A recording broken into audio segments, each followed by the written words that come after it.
I found out my boyfriend has alternative motives with me. I met my husband on OkCupid. Really early on he had me meet his whole family. I waited to have him meet mine because I have kids from a previous marriage. We dated for about a year, and during that time he had to go back to Venezuela once for several months because he was here on a visitor's visa.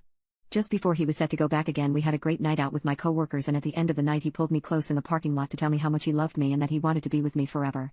He said it wasn't about getting a green card and that he would stay here forever as an illegal if he had to just to be with me. He said he wanted me to be his wife, and I said yes. After that we started to figure out logistics and decided we should get legally married so that he could start the visa process here. We had a small, beautiful wedding a few months later. I bought a bigger house and he and his mother moved in with me and my kids. This whole time he was working under the table as a live sound engineer. After we got married, our intimacy life really died out.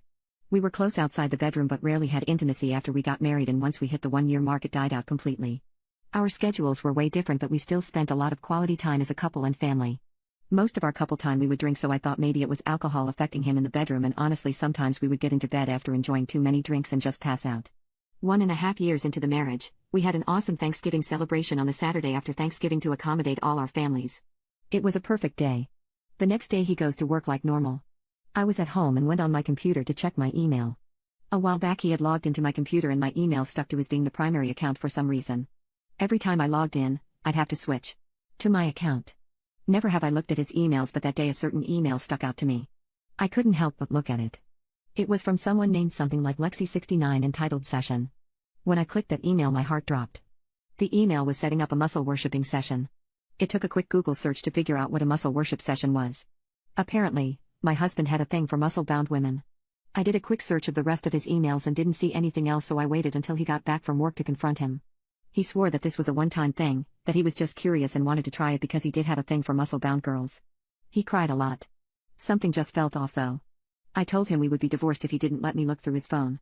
It took him about an hour locked away to give it to me. Well, I immediately went to his WhatsApp and double-swiped down to see his deleted messages. There were at least 100. Girls, guys, and everything in between, one 15-year-old. He apparently had relationships with some and was just asking arrangements with others. There was one particularly buff girl that he seemed to have a long-term relationship with.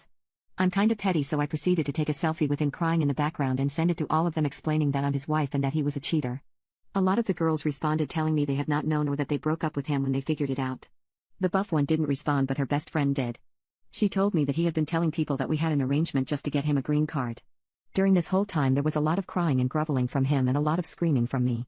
I kicked him out and told him his mom needed to be gone by the next day. He cried more but finally left to his brothers. 20 days later I met him at the courthouse to file divorce. He was still crying and groveling.